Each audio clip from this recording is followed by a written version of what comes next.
하나님 말씀은 마가복음 9장입니다. 마가복음 9장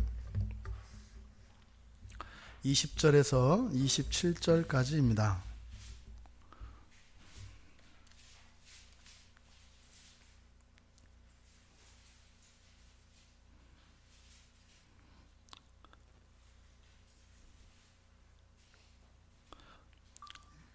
마가복음 9장 20절에서 27절 우리 같이 함께 읽겠습니다.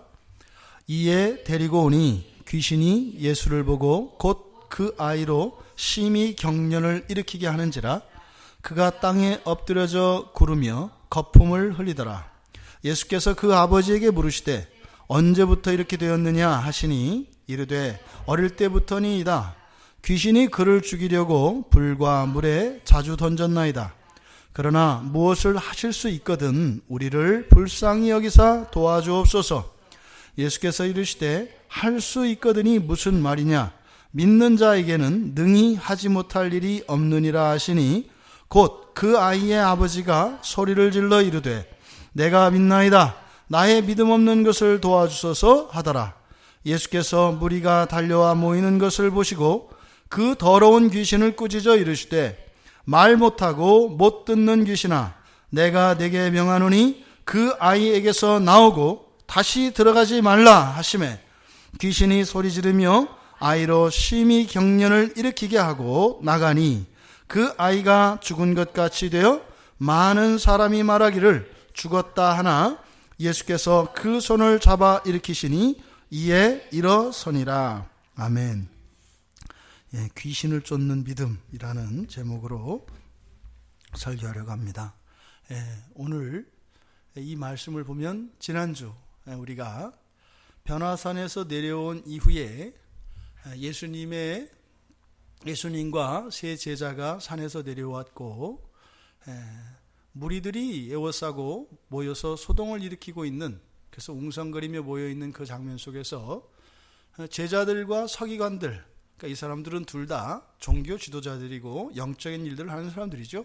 근데 그들이 정작 해야 할 일들, 그리고 정말 도움을 주어야 하는 그 귀신 들린 아이는 옆에 두고 오히려 그들이 신앙전쟁으로 사람들의 구경거리가 되었던 이야기를 우리가 나누어 보았습니다. 그들을 향하여 주님께서는 믿음이 없는 세대라 하였고, 그 믿음이 없는 세대라고 하는 것은 여호와 하나님을 믿는 정통 계승자라 하는 서기관들도 이 땅 가운데에서 고통하고 있는 그 귀신 들린 아이와 그 아버지의 딱한 사정에 아무런 도움도 주지 못하고 있는 서기관, 또 예수 그리스도로부터 그 권능을 받았음에도 불구하고 또 이전에 이미 그 권능을 행사해서 그런 능력이 자신들에게 있음을 알면서도 막상 이 대목에서는 그 능력을 쓰지 못하고 있는 제자들, 그들을 향하여 한숨을 지으시던 주님의 모습이 생각납니다. 이제 이 이야기는, 이 장면은 그 아버지와 그 귀신 들린 아이 그리고 예수님에게로 초점이 옮겨집니다. 그래서 오늘 우리가 읽은 내용은 예수님과 그 귀신 들린 아이와 아버지에게로 포커스가 맞춰집니다. 지금 여기에는 다른 사람이 등장하지 않습니다. 그러니까 뭐예요? 그들에게서 주님은 정작 구원이 필요한 자들, 그 아버지와 귀신 들린 아이에게로 주님이 시선을 돌리십니다. 자, 그때 제자들에게 이야기를 합니다. 뭐라고요? 데려오라고요. 자, 이때 이에 데리고 오니 귀신이 예수를 보고 이렇게 되어 있습니다. 근데 여기에 보면 곧이라는 말이 있습니다. 곧 20절에 곧 그리고 24절에도 또 곧이라는 말이 있습니다. 또 뒤에도 보면 분사구문을 써서 이 곧이라는 말을 생략하고 있는데 마가복음에서 굉장히 핵심적인 단어입니다. 곧, 즉시, 바로 이 말은 마가복음에서 굉장히 중요한 단어입니다. 지금 곧 그 아이로 심히 경련을 일으키게 하는지라, 지금 이 내용은 그런 겁니다. 지금 귀신 들린 자를 예수님께서 19절에서 데려오라고 명령을 하셨습니다. 그때 순종을 하여서 그 귀신 들린 자, 그러니까 그 아들이겠죠. 그 아들을 예수님께로 20절에 데려온 겁니다. 그랬는데 귀신이 예수를 보고 이렇게 이야기했습니다. 근데 귀신에게 눈이 있을까요? 없을까요? 귀신에게는 눈이 없습니다. 그렇죠? 그런데 지금 여기서는 어떻게 했어요? 귀신이 예수를 봤다 이렇게 얘기했어요. 그러니까 지금 오늘 이 본문의 말씀을 보면 그 영적 실체인 귀신에 대한 많은 정보들을 우리가 얻을 수 있는데, 귀신들이 보고 듣고 말하고 감각하고 다 합니다. 그런데 어떻게 해요? 사람의 육체를 매개로 해서 합니다. 그러니까 지금 여기서 귀신이 보았다라고 하는 것은 사실은 뭐예요? 그 귀신 들린 아이가 예수님을 본 걸 말하는 거죠. 그러니까 같이 봅니다. 같이. 그러니까 지금 여기서는 그 귀신 들린 사람이 본 것을 귀신이 보는 것과 동일시합니다. 그래서 귀신도 분명히 인격적인 실체입니다. 그래서 의사 표현을 하고 어떤 작용을 합니다. 그런데 항상 무엇을 이용한다? 사람의 몸을 이용합니다. 사람의 몸을 이용해서만 이 귀신은 힘을 쓸 수가 있습니다. 그런데 예수를 보자마자 그 즉시 곧바로 이렇게 된 겁니다. 하면서 그 아이로 심히 경련을 일으키게 하는지라. 뭐냐면 그러니까 그 귀신이 그 아이를 경련을 일으키게 했다 이런 뜻입니다. 그러니까 지금 사실은 그 아이에게 그 귀신이 같이 함께 있습니다. 함께 있는데 지금 통제력을 누가 가지고 있는 거예요? 귀신이 가지고 있는 겁니다. 귀신이 그 아이의 몸을 지금 해치고 있다 이 말입니다. 지금 여기서 심히 경련을 일으키게 하고 땅에 엎드리고 거품을 흘리고 이렇게 되어 있는데, 그대로 원문대로 보면 그렇게 됩니다. 그를 땅바닥에 뒹굴면서 입에 거품을 내면서 경련을 일으켰다. 근데 이때 경련을 일으켰다는 것은 막 소리를 지르면서 경련을 일으키는 겁니다. 그러니까 발광을 하는데 소리와 함께 막 온 발광을 하는 것, 그것을 말합니다. 그러니까요, 굉장히 무서운 장면입니다. 지금 땅바닥을 떼굴떼굴 둥글면서 막 거품을, 입에서 거품을 물면서 사지가 막 뒤틀리면서 소리를 지르면서, 그러니까 지금 뭐예요? 완전히 자기 자신의 통제력을 귀신에게 빼앗긴 상태입니다. 그래서 이 일을 지금 귀신이 그렇게 했다라고 성경은 이야기합니다. 그러니까 지금 여기에 일어나고 있는 이 일이 바로 믿음의 싸움이라는 거예요. 왜요? 바로 앞에서 예수님께서 제자들과 그 서기관들에게 뭐라 그랬어요? 믿음이 없는 세대요 라고 했기 때문에 지금 이 귀신의 이런 현상이 바로 무엇과 관계된다? 믿음과 관계되어진다는 거예요.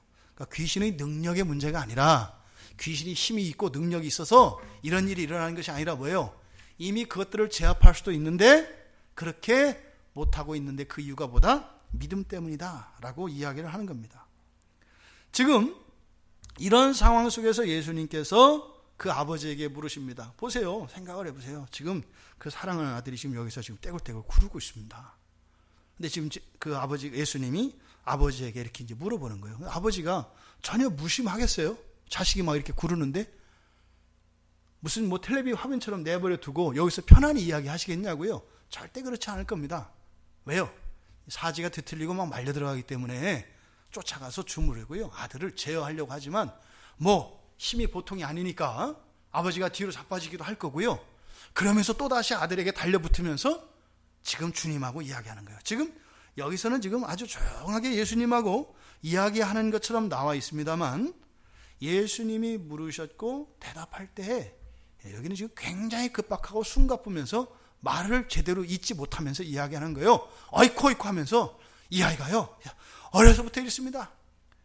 필경 이 아버지는 눈물을 글썽이고요, 울먹이기도 했을 거고요. 왜? 어떻게 할 수가 없거든요. 어떻게 할 수가 없거든요.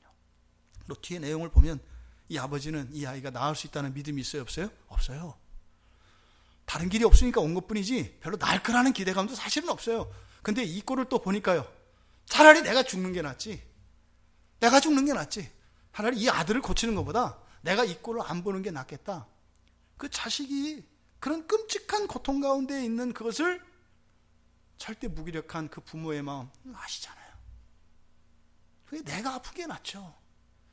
그 사랑하는 자식이 그 아픈 것을 그 지켜본다는 게 그게 보통 일이 아닙니다. 그러니까 예수님께서 그렇게 물으셨을 때 그가 뒤이어서 얘기합니다. 이거 보세요, 예수님. 이런 일이 한두 번이 아니고요. 아주 많이 있었습니다. 그 뒤에 예수님께서 언제부터 이렇게 됐냐고 물으셨을 때 어릴 때부터입니다 하고 나서 뒤에 22절에서 하는 얘기들은 뭐예요? 지금 이 아이를 붙잡고 하면서 이것 좀 보세요. 지금 하는 장면인 거예요. 이렇게 이 정도가 아니라 어떤 때는요. 불 속에 뛰어들었다는 거예요. 아이를. 그때 아버지가 어떻게 한 거예요? 불 속에 뛰어 들어가서 데려와 나왔겠죠. 불 속에서 뛰어 들어가서 죽이려고 뛰어 들어갔는데 그 아이가 나올 수 있겠어요? 통제력을 잃었는데 아버지가 불 속에 뛰어 들어간 거죠. 또요. 물속에 또 뛰어들었던 거예요. 아버지가 어떻게 했겠어요? 또 물속에 뛰어드는 거죠. 사실은 아버지와 아들, 이 아들이 귀신 들린 현상은 아버지의 생명에도 직접적인 영향이 있었습니다. 왜요? 불 속에 들어가서 뒤에 보면 뭐라고 해요? 귀신이 그를 죽이려고 이 말이에요. 죽이기 위해서입니다. 그러니까 아예 죽일 작정을 하고 이 아이를 불 속으로 밀어 넣은 거예요. 근데 왜 안 죽었어요? 아버지의 사랑이 자식의 죽음을 막은 거예요. 아버지만 없었으면 이 아이를 죽일 수 있었어요. 그런데 아버지가요. 자기의 목숨을 아끼지 않고 불 속으로 뛰어들어서 이 아이를 끄집어낸 거예요. 화상이 없었겠어요? 아버지하고 아들에게 분명히 있었을 겁니다. 죽일 정도의 불에 뛰어들었다 그러면은 그냥 뭐 모닥불 이런 게 아닐 거예요. 뭔지 모르겠지만. 근데 귀신이 죽이기로 작정하고 불 속에 뛰어들었으니까 아주 큰 불길 속으로 뛰어드는 거예요. 그러면요. 화상이 남아있겠죠. 그러니까 이 아버지와 이 아들은 분명히 화상의 흔적이 있습니다. 또요. 물속에 뛰어들었어요. 급류였든 깊은 물이었든 뛰어드는 겁니다. 아들이 죽을 수밖에 없는 거예요.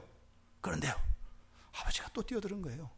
그러니까 지금 22절에서 아버지는 이 귀신 들린 아들에게, 이 아들에게 귀신이 한 이 못쓸집들에 대한 얼마나 지독하고 악랄했는지를 지금 이야기하는데 사실은 그것을 통해서 우리는요. 아버지의 사랑을 봐요. 그러니까 누가 이겼어요? 귀신이 이겼어요? 아버지가 이겼어요? 아버지가 이겼잖아요. 귀신이 이 아이를 이렇게 막 경련을 일으키고 별짓을 다 하고 그러니까 어때요? 마음대로 죽일 수 있잖아요. 죽이려고 했는데 죽였어요? 못 죽였어요? 못 죽였어요. 왜요? 아버지가 지켰어요. 예수님이 이 말을 듣고 어떠셨을 것 같으세요? 깊은 감동을 받지 않으셨겠어요? 어쩌면 예수님은 장차 있게 될 십자가에서 당신이 못 박혀 죽으시는 그 일을 생각했을 수도 있어요. 왜요? 하나님 아버지가 죄인된 우리, 마치 이 귀신 들린 아이와 같은 우리들을 구원하시려고 그 아버지가 어떻게 해요? 사람이 돼서 내려오셔서 불길 속에 뛰어들고 물길 속에 뛰어드는 게 아니라 십자가에 못 박혀 죽으시잖아요. 똑같은 아버지의 사랑이 지금 여기서 나타납니다. 근데 그것과 대조적으로 뭐예요? 이 악랄한 귀신의 짓거리가 여기서 생생하게 그려지고 있습니다. 그 아버지가 그리고 나서 끝에 얘기합니다. 도와달라고요. 근데 누굴 도와달라고 그래요? 보세요. 누굴 도와달라고 하나요? 22절에서 귀신 들린 건 누구예요? 아들이잖아요. 지금 누구랑요? 아들과 아버지가 어떻게 해요? 똑같이 아파요. 똑같이 아파요.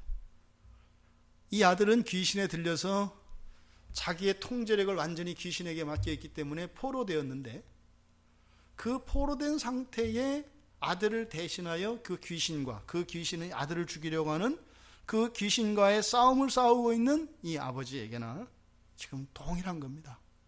아프고 힘들고 절박한 것이 동일한 겁니다. 그래서 이 아버지가 뭐라고 해요? 우리를 도와달라고 해요. 우리를 도와달라고. 지금 공동 운명체죠. 아들과 아버지는 공동 운명체입니다. 우리를 도와주십시오. 그런데 불쌍히 여겨서 도와주십시오. 그러니까 이게 도움의 이유가 뭐예요? 자신들에게는 그런 게 있어요? 없어요? 없다는 거예요. 없다는 거예요. 단지 뭐예요? 하나님의 절대적인 은혜에 호소하고 있습니다. 그냥 불쌍히 봐주세요. 예수님이 저희 부자를 고쳐주시고 귀신을 쫓아내고 도와주실 이유는 전혀 없는 거 압니다. 근데 저희들을 불쌍히 여겨주세요. 불쌍히 여겨주세요. 주님께 도움을 청하는 근거가 주님의 긍휼히 여기는 마음, 거기에 의지해서 말씀드리고 있습니다. 그러니까 예수님이 말씀을 하세요. 불쌍히 여겨주십시오 라고 하는 이런 병자들과 가난한 자들과 주님 도움밖에는 살아날 길이 없습니다 라고 하는 이들을 외면치 아니하시고 긍휼히 여기시는 주님의 성품이 여기에서 나타납니다. 불쌍히 여겨서 도와주십시오 할 때 주님께서 도움의 손길을 내미십니다. 뭐라고 하세요? 할 수 있거든이 무슨 말이냐. 할 수 있거든이 무슨 말이냐. 자, 여기서 우리가 한번 살펴봐야 될 일이 있습니다. 여기서 지금 주님과 대화하는 아버지의 대화 속에서 이 아버지가 이제 뒤에서 이제 변화를 하게 되는데 여기서 이제 구원을 받는단 말입니다. 그 구원을 받게 되는 아주 중요한 단서가 되는 내용이 있습니다. 그게 뭐냐면 예수님의 질문이었습니다. 예수님이 이 아버지에게 무엇을 물어보셨어요? 언제부터 이렇게 되었느냐? 성경 읽으실 때 여러분들이 눈여겨보셔야 되는 단어 중에 하나가 이 되다라고 하는 말이에요. 이렇게 되었느냐? 이게 어떤 의미라고 그랬죠? 되다, 되었다, 되었느냐 이렇게 하면은 항상 여러분들은 어떻게 생각하시냐면 그 이전엔 그렇지 않았는데 이렇게 됐다라고 하는 변화를 생각하셔야 돼요. 그러니까 예수님이 물어보시는 거예요. 지금 이런 상황이 예전에는 안 그러다가 언제부터 이렇게 되었느냐 이렇게 물어보는 거예요. 그러니까 이렇지 않을 때가 있었다는 것을 예수님이 아시는 거죠. 지금 그것을 상기시키는 겁니다. 얘가 날 때부터 이런 건 아니잖아. 예수님의 질문은 의도가 있습니다. 언제부터 이렇게 되었느냐라고 하는 것은 원래 그랬던 것이 아니었다라고 하는 것을 상기시켜 주신 거예요. 그런데 아버지는 어떻게 해요? 그 된 시점을 그냥 아직 예수님의 그 말씀을 못 알아듣습니다. 그래서 어릴 때라고 말씀을 드린 거죠. 여러분 보십시오. 이 아이가 귀신 들리기 이전의 시점과 들린 이후의 시점이 귀신 들린 이후의 삶은 완전히 다르죠. 완전히 다릅니다. 완전히. 그러면 귀신 들리기 이전의 상태는 분명히 사랑받고 총망받는, 그리고 그 아버지와 어머니와 그 가족들, 심지어는 그 가문 전체의 기대주였을 수도 있습니다. 그런데요, 귀신이 딱 들리고 나니까요, 그 모든 기대와 이것이 사라지는 것은 고사하고 이제는 목숨을 지키는 것조차 아버지가 자기의 목숨을 걸지 않으면 이 아이를 생명도 부지시킬 수 없는 상태가 되어져 버린 거예요. 지금 이 상황. 지금 여기서 보세요. 이 아이에게 엄청난 변화가 일어났어요.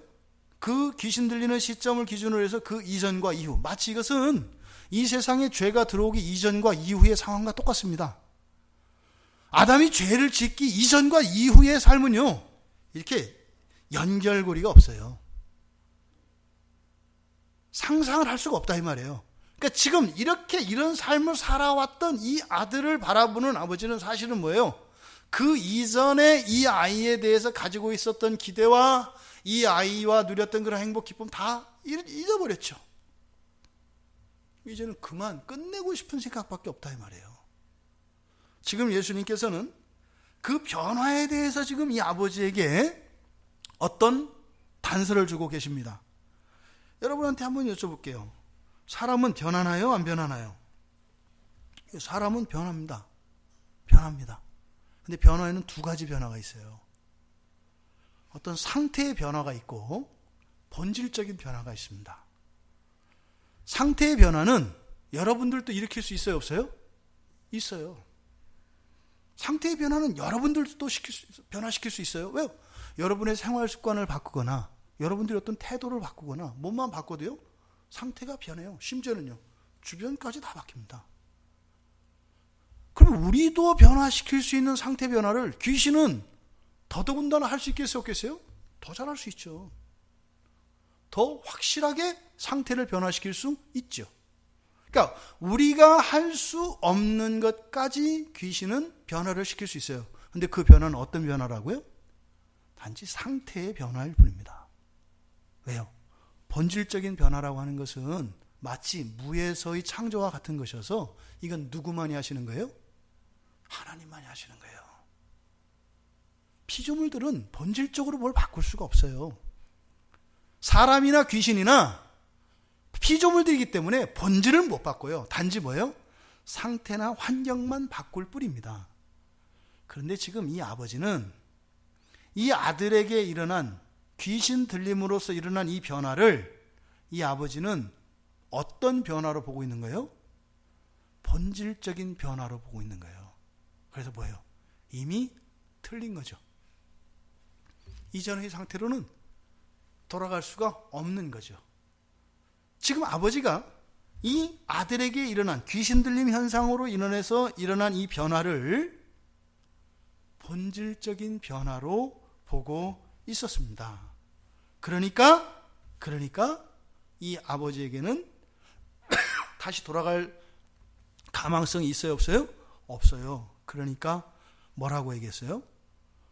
하실 수 있거든 이라고 한 거예요. 하실 수 있거든. 이게 무슨 말일까요?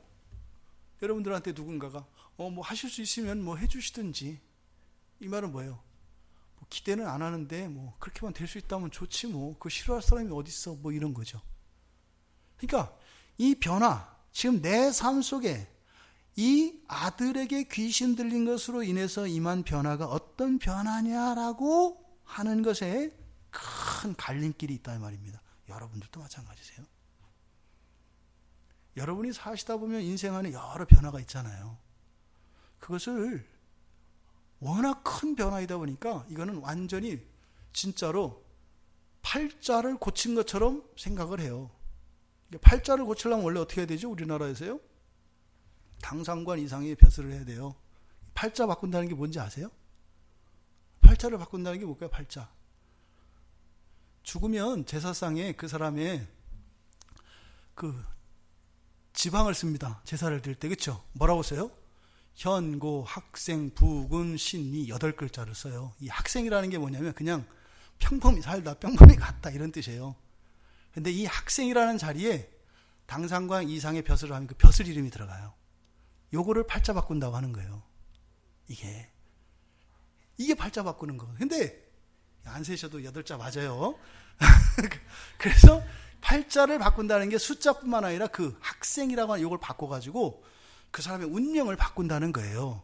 그러니까 우리나라도 어떻게 해요? 귀신을 막 섬기고 이랬던 나라라서 이런 환경과 상태의 변화가 일어나면 본질적으로 변화가 일어날 거라고 하는 생각을 가지고 있어요.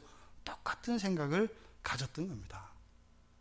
이거는요, 본질적으로 완전히 귀신 들린 아이로 딱 변했기 때문에 이거는 꼼짝 못하는 본질적인 변화라고 생각을 한 거예요. 그런데 하나님을 알면 그런 일은 누구만 할 수 있다?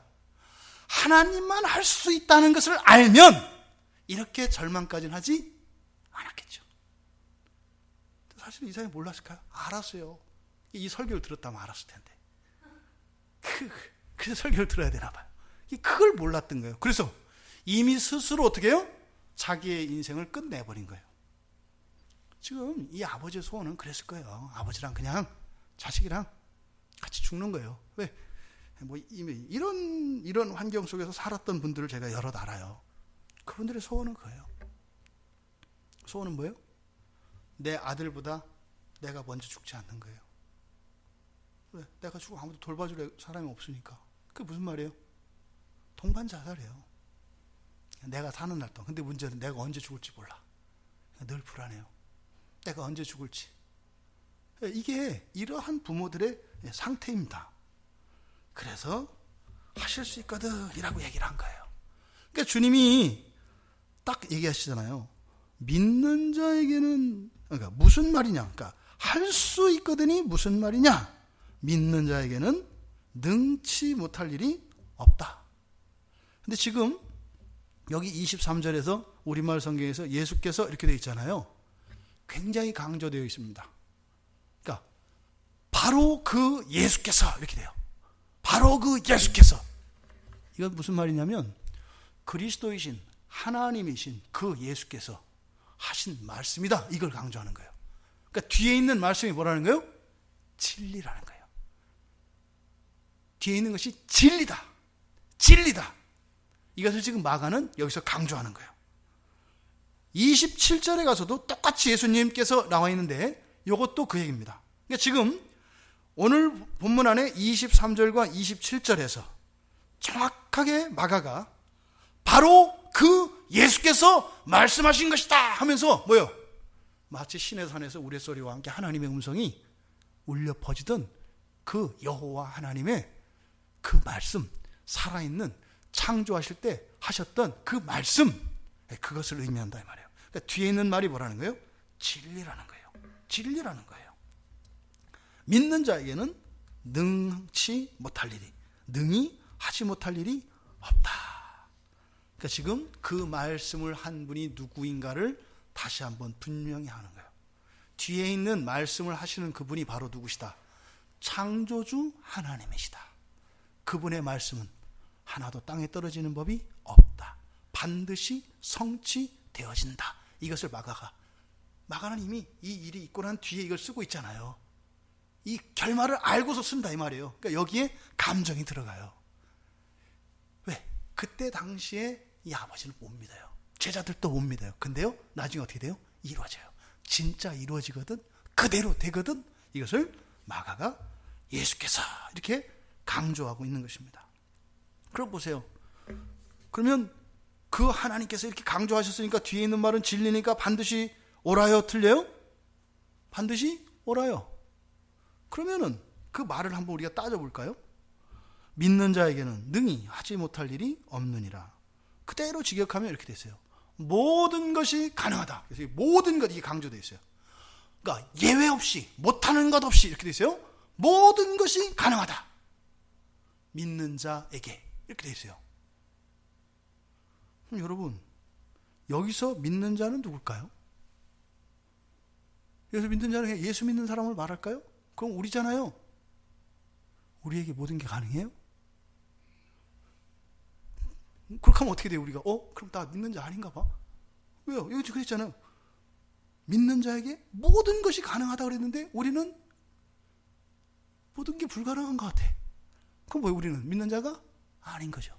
그러니까 여기서 말하는 이 믿는 자라고 하는 것은 예수님을 믿는, 즉 구원에 이르게 하는 그 믿음이 아니에요.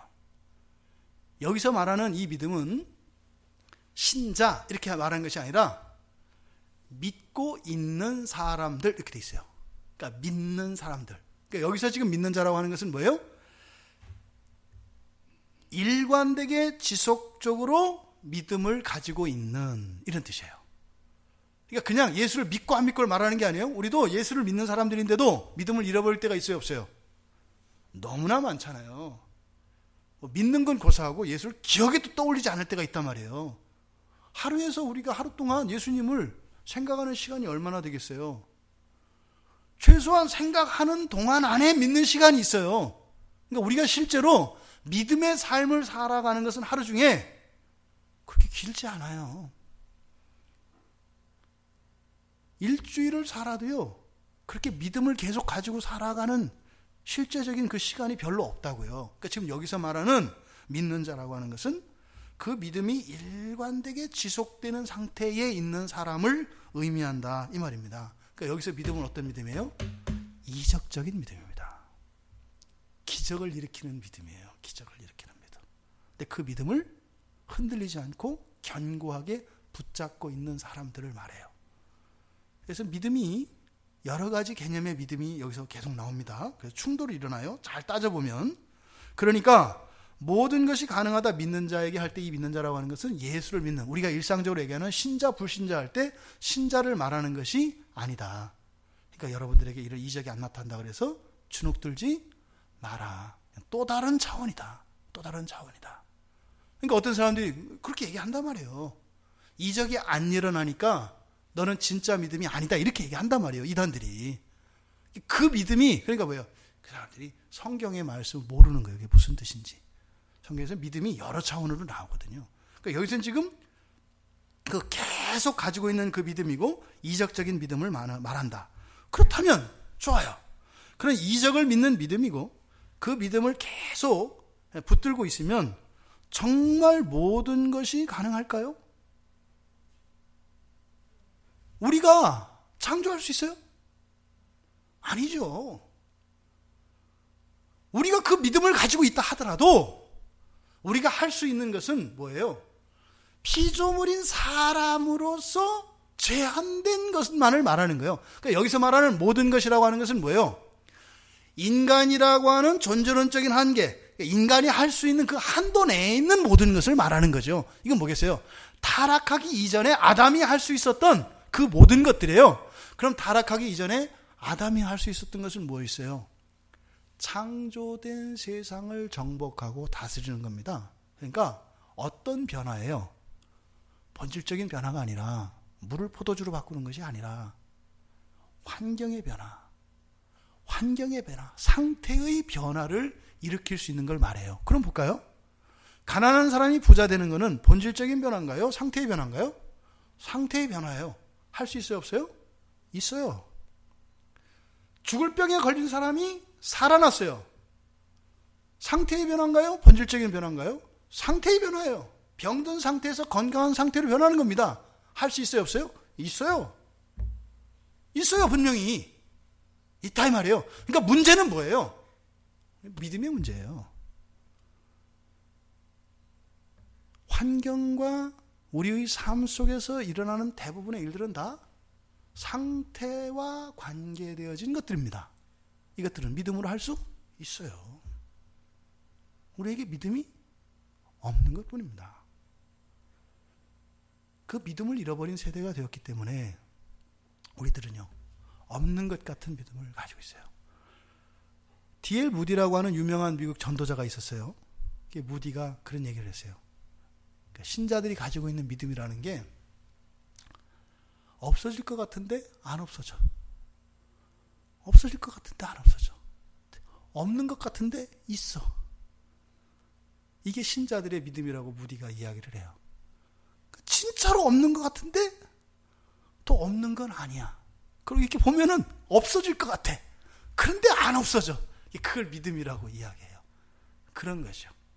하나님으로부터 우리에게 주어지는 것이기 때문에 없어지는 게 아니죠. 근데 지금 여기서 말하는 믿음은 그런 믿음이 아닌 거예요. 그죠? 아주 강한 믿음, 굳센 믿음, 환경을 변화시킬 수 있는 그런 믿음을 이야기하는 것입니다. 바로 예수님께서 모든 것이 가능하다 믿는 자에게 하신 이 말씀은 그래서 한치도 틀림없는 진리의 말씀인 것을 저는 믿습니다. 보세요. 그러면 귀신이 환경을 변화시킬 수 있는 능력이 있어요. 그 증거가 뭐예요? 이 아들이잖아요. 귀신 들린 아들을 귀신이 완전히 망가뜨려 놨잖아요. 이 아들을. 그 예전에는 그렇게 똘똘하고 총명하던 아들을 완전히 망가뜨려 놨잖아요. 변화시켰잖아요. 그러면요, 반대로 이쪽에서 이쪽으로 변화됐다면 이쪽에서 다시 이쪽으로 또 변화될 수 있어요, 없어요? 당연히 있는 거예요. 그래서 예수님이 뭐라는 거예요? 언제 이렇게 된 거야? 그렇게 된 시점이 있었지? 그럼 뭐예요? 그 상태 이전으로 돌아가면 되겠네. 지금 이 아버지의 마음속에 없는 믿음을 지금 이렇게 일깨우고 계시는 거예요. 이렇게 예수님이 이 아버지에게 묻는 것은, 예수님은 또 어떤 분이세요? 이 환경의 변화를 가지고 죽겠다고 지금 이러고 있는데 뭐 제자들과 서기관들 치고받고 막 싸우고 난리를 폈는데, 사실은 예수님은 이런 환경의 변화뿐만 아니라 어떤 분이세요? 본질 자체를 바꾸실 수 있는 분이에요. 그런 주님 앞에 와서 이거 상태 변화 좀 시켜주세요 이러기에는 너무나 아깝죠. 수술할 때 쓰는 뭐 몇백만 원도 한대요. 메스 이런 게. 그거 가지고 연필을 깎아서야 되겠어요? 본질 자체를 바꾸시는 예수님 앞에 가서 이것 좀 바꿔주세요. 이 상태만 좀 바꿔주세요. 그러니까 지금 이 상황이 얼마나 우스꽝스러운 상황인지를 지금 보여주고 계시는 거예요. 예수님이 누군지 모르는 거예요. 그러니까 기껏해야 우리들이 사실은 믿음만 가져도 할 수 있는 그 일들을 우리의 믿음으로 하지 않고 우리의 본질을 바꾸셔서 우리를 구원하실 주님 앞에 가서 우리들이 해야 될 일들을 주님 앞에 가서 대신 해달라고 지금 부탁하고 있는, 그리고 그렇게 안 해주면 할 수도 없는 것 같은, 이미 우리에게 그런 능력이 주어졌는데도 예수님한테는 코미디예요. 이 아버지에게는 절대절명의 상황이지만 너무나 웃기는 얘기다 이 말이에요. 나한테, 예수님한테 구해야 할 게 뭔지를 모르는 거예요. 그렇잖아요. 하나님한테 조금만 이렇게 구했다가 나중에 지나고 나서 조금 더 구할 걸, 이런 거 있잖아요. 그래서 어떻게 기도할 때는 어떻게 해라? 넉넉하게 해라. 넉넉하게 해라. 그래서 요만큼만 뭐 해주면 되고요. 이렇게 마치 이렇게 겸손한 척 하나님 앞에서 전 이 정도면 돼요, 이러지 말고 그냥 넉넉하게 해라. 넉넉하게. 그렇게 해도 나중에 이루어지고 나면 또 아쉬워하는 게 우리네니까. 대표적인 게 히스기야 하잖아요. 그렇죠? 살려달라고 했다가 15년, 그것도 왜 또 15년인지 몰라. 그러니까 15년이 뭐겠어요? 그 사람의 믿음의 한계죠. 절대 될 수 없는 상황이 15년인 거죠. 그렇죠? 15년만 살려주세요. 하나님 또 순진하셔서 그대로 따라서 15년을 다 이렇게 이제 하시잖아요. 여러분, 우리가 믿는 하나님이 누군지 잘 몰라요. 잘 몰라요. 너무 몰라요. 너무. 그러니까 지금 여기에서도 그런 일이 일어나고 있습니다. 우리 주님은요, 사탄의 손에서 우리를 구원하시기 위해서, 이 세상을 구원하시기 위해서 오신 분입니다. 뭘 위해서요? 본질적인 변화를 일으키시기 위해서. 그런데 이런 상태의 변화를 통해서 주님 앞에 나와서 그 본질의 변화를 구할 수 있도록 원하시는 것이죠. 이때 24절에 보면 놀라운 얘기가 나옵니다. 예수님이 뭐라 했어요? 믿는 자에게는 능히 하지 못할 일이 없느니라 하시니, 그러면서 24절에서 뭐라고 나와요? 곧 이렇게 돼요. 그러니까 예수님이 그 말씀을 하시자마자 이 아이의 아버지가 소리를 지르면서 말했다라고 얘기해요. 그 얘기를 듣자마자. 이 아버지 이런 반응이 굉장히 예외적입니다. 아니, 예수님이 할 수 있거든이 무슨 말이냐? 믿는 자에게는 능치 못할 일이 없다. 이랬더니 왜 갑자기 소리를 지르고 난리냐 말이에요. 여기서 소리 질렀다는 건 뭐겠어요? 깨달음, 각성에 대한 탄성이죠. 아까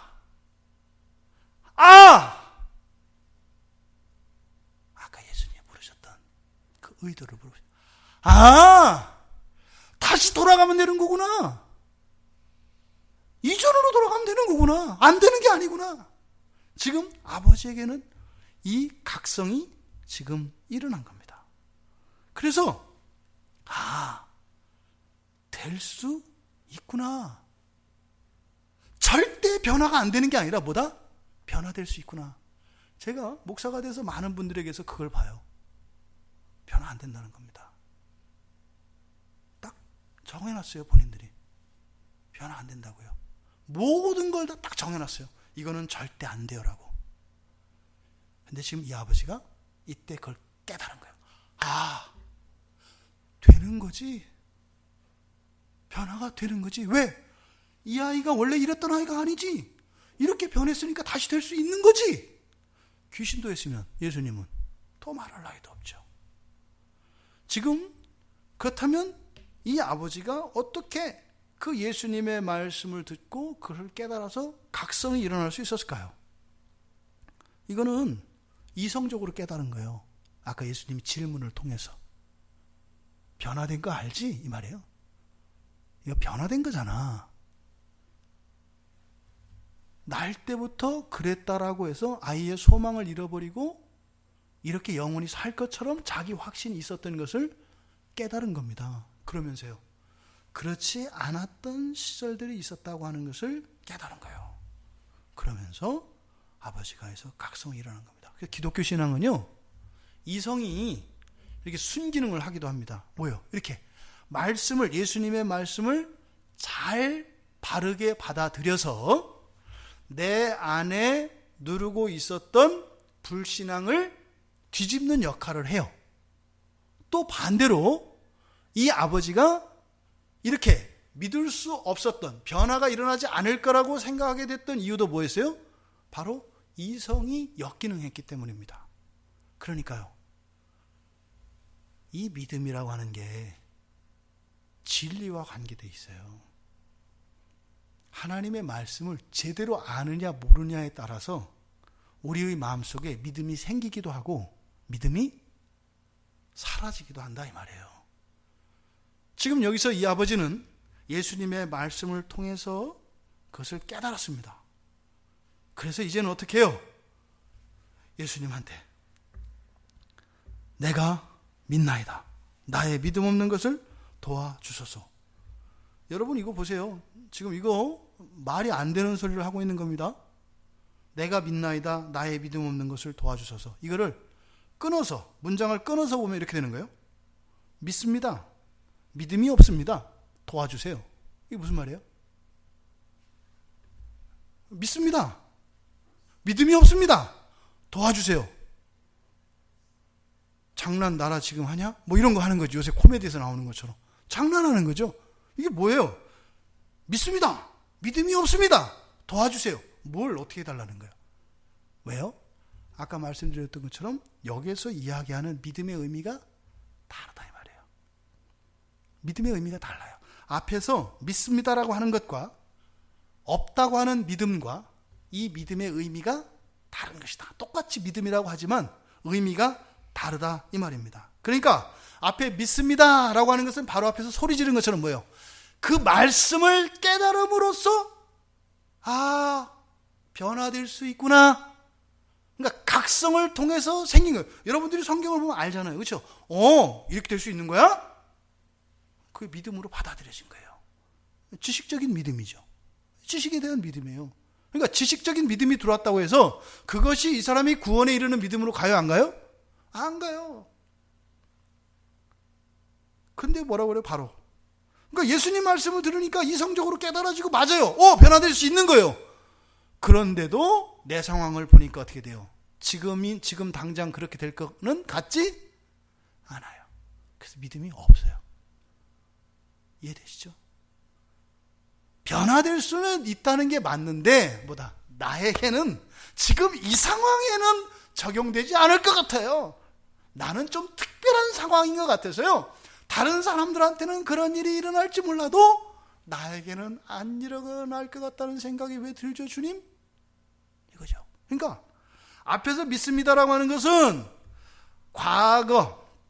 그런 과거에 없던 믿음의 변화를 이야기하고, 믿음이 없습니다. 이거는 현재의 상태를, 그럼에도 불구하고 현재의 상태를 말하고, 도와주세요 라고 하는 것은 뭐예요?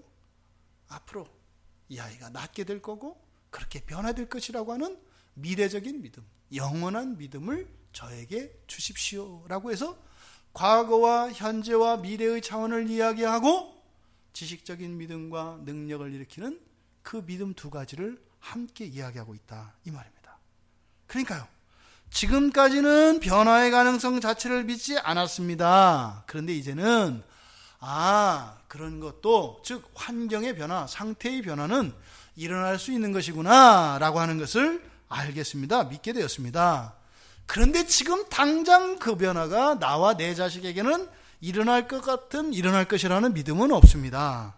그러니까 어떻게 해요? 그 믿음을 미래죠. 없으니까 가질 수 있도록 도와주십시오. 이렇게 이야기한 것을 내가 믿나이다. 나의 믿음 없는 것을 도와주소서. 이렇게 이야기를 한 겁니다. 그때 예수께서 무리가 달려와 모이는 것을 보시고, 여기도 이제 곧이라고 하는 접속사가 생략되어 있지 않습니다만 분사구문을 쓰고 있기 때문에 여기도 그런 의미가 있습니다. 그러니까 사람들이 막 한 때를 잃어서 이제 이쪽으로 막 달려오고 있어요. 그것을 보시자마자 즉시 이렇게 돼요. 지금 보면 이 즉시라는 말을 통해서 마가는요, 이 장면들을 팍팍팍팍 바꾸는 거예요. 이 장면의 변화를 확확 이렇게 역동적으로 막 생생하게 그 장면에 이렇게 전환을 시킴으로써 그 일어나는, 그 아버지의 마음속에 일어나는 이 믿음의 변화, 또 무리들의 변화, 또 예수님께서 하실 이런 변화들을 지금 굉장히 빠른 속도로 돌리는 겁니다. 왜요? 이렇게 집중할 수 있도록. 지금 믿음이 역사하려고 하는 그 생생한 현장을 마가는 보여주고 싶어요. 그러니까 이거를 의도적으로 지금 아주 바쁜 빠른 발걸음으로 이것을 막 진행을 시키는 겁니다. 이게 사람들로 하여금 몰입을 시키는 거예요. 그러니까 믿음은 또 여기서 보여주는 것은 뭐예요? 믿음이라는 것은 즉각적으로 반응합니다. 그리고 즉각적으로 역사가 나타납니다. 그냥 은근 이런 게 아니에요. 즉각적으로 반응할 때 즉각적으로 일어나는 것이 믿음의 역사입니다. 그 아버지가 믿음을 고백하고 도움을 청했을 때도 한 무리의 사람들이 달려오는 것도 예사롭지가 않아요. 이 사람들이 어디 있던 사람들이에요? 말싸움 구경하던 사람들이에요. 그러니까 이 사람들은 어디로 가는 사람들이에요? 구경거리 찾아다니는 사람들이에요. 근데 거기서 처음에는 그 서기관들하고 제자들하고 말싸움하는 게 재밌으니까 있었던 거예요. 이 사람들의 지금 관심이 어디로 바뀌었어요? 바로 믿음의 역사가 일어나는 자리로 이 사람들이 몰려들고 있다는 거예요. 세상은요, 믿음의 역사가 일어나는 것을 향해서 달려가게 되어 있습니다. 왜냐하면 거기에 성령의 역사가 나타나거든요. 그 지금 무리들이 막 달려오는데 마치는 거예요. 아버지가 그랬잖아요. 지금 이 믿음의 변화를 일으킨 거 아니에요. 믿습니다. 믿게 되었습니다. 근데 지금 없습니다. 도와주세요. 근데 막 저한테는 이렇게 들려요. 이 사람들이 막 달려오면서 저도요 이러고 오는 것 같아요. 아까는 구경꾼으로 있던 사람들이 이제는 그 믿음의 능력 안에서 일어나는 그 변화를 원해서 예수님한테 막 달려오는 것 같아요. 근데 지금 무리가 막 달려오는 것을 보시고 그 더러운 귀신을 꾸짖어 이르시되, 이거는 마가의 표현이에요. 이게 마가가 이렇게 이제 관찰자 시점으로 얘기하는 거예요. 그렇죠? 예수님이 어떻게 하셨다? 더러운 귀신을 꾸짖어서 말했다. 그러니까 이 더러운 귀신이라고 하는 것은 누구의 평가예요? 마가의 해석입니다. 마가가 그 귀신 들린 아이에게 들려있는 그 귀신을 더러운 귀신이라고 지금 마가가 얘기하는 거예요. 그 다음에 예수님의 평가가 나와요. 그 더러운 귀신을 예수님은 뭐라고 하셨어요? 말 못하고 못 듣는 귀신아, 이렇게 부른 거예요. 너, 이렇게 부른 거예요. 말 못하고 못 듣는 귀신아. 지난주 생각나시죠? 믿음이 없는 것, 말 못하는 것, 듣지 못하는 것 연결되어 있다고 말씀을 드렸죠. 지금 여기서 말 못할 뿐만 아니라 뭐예요? 못 듣게 하는 귀신이에요. 이게 상징적입니다. 그러니까 마가는 아주 이 사람이 이게 성경을 쓰면서 아주 뭐라 그럴까요? 개인적인 재미를 아는 사람이에요. 왜냐하면 요 장면을 쓸 때 마가가 하나님의 말씀을 이제 베드로한테 이제 받아 적잖아요. 또 그 얘기들 들었었단 말이에요, 이미. 거기에 대한 자기 해석이 있겠어요, 없겠어요? 있잖아요. 그 해석이 나중에 지나고 보니까 딱 맞은 거예요. 그럴 때 신나요, 안 신나요? 신나잖아요. 내가 이렇게 생각했는데 주님이 맞아 이랬어. 기분 좋아요, 안 좋아요? 좋잖아요. 그걸 여기다가 이게 써놓은 거예요. 그러니까 사실은 내가 이 사건이 있기 전에, 다 끝나기 전에 그렇게 봤을 때 마가도 진리와 믿음과 상관이 있고 이렇게 했다 이 말이에요. 그를 더러운 귀신이라고 한 거예요. 여기서 더럽다, 이 더러운 귀신 할 때 이 더러운이라고 하는 말이 이렇게 막 그 오물이 붙고 이런 걸 말하는 게 아니에요.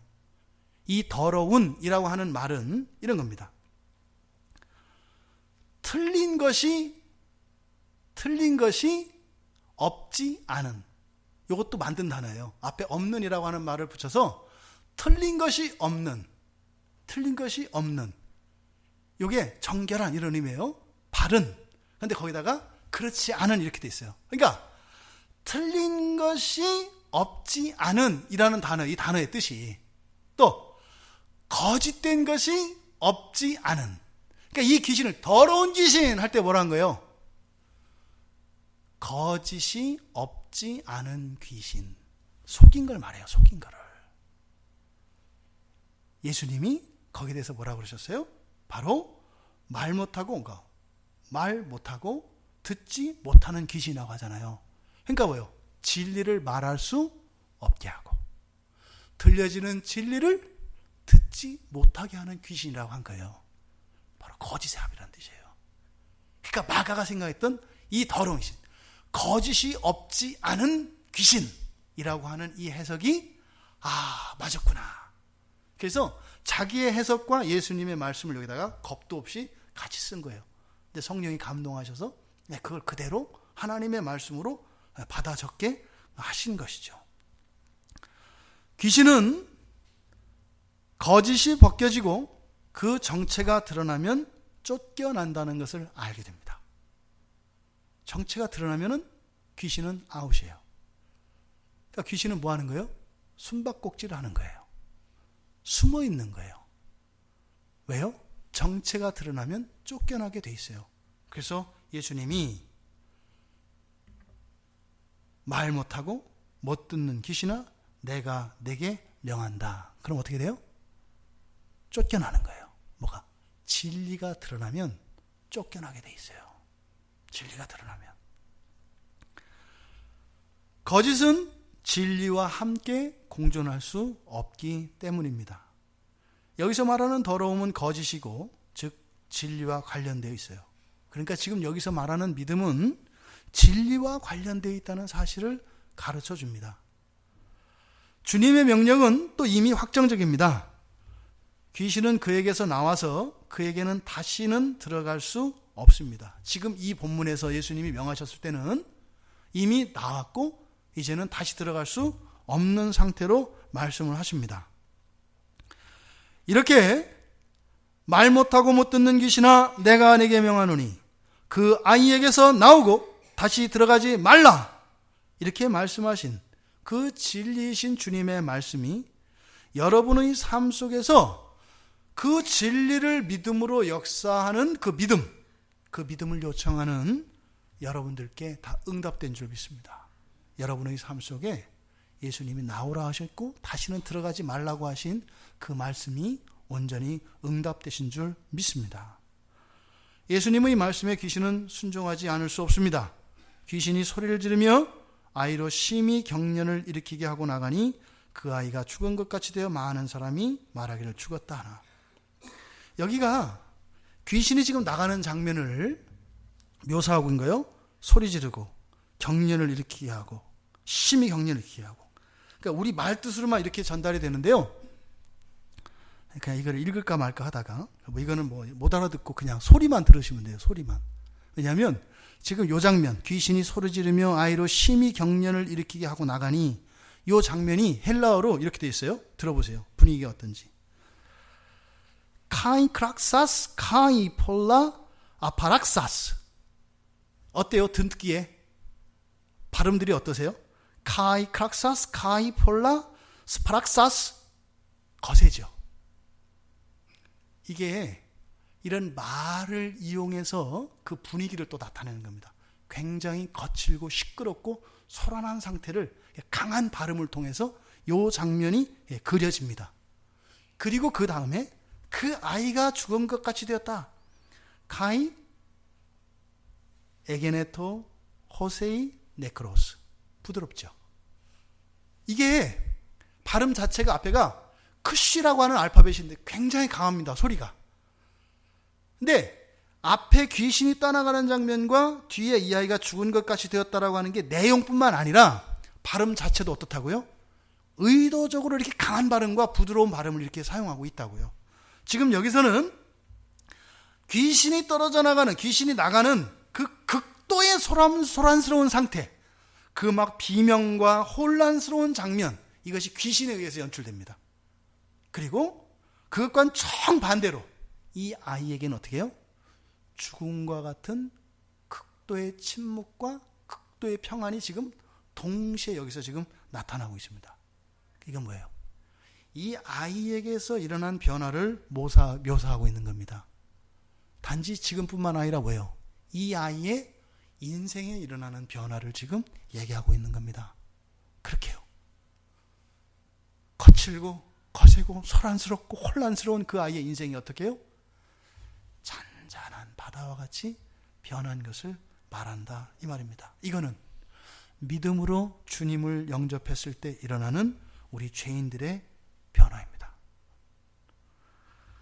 소용돌이와 풍랑과 태풍이 쉬지 않던 인생이 예수 그리스도가 나의 주인으로 오셨을 때 잠잠하라 라고 주님께서 나의 인생에 대해서 명령하시는데 그 말씀이 우리의 삶 가운데 변화를 일으킨다 이 말입니다.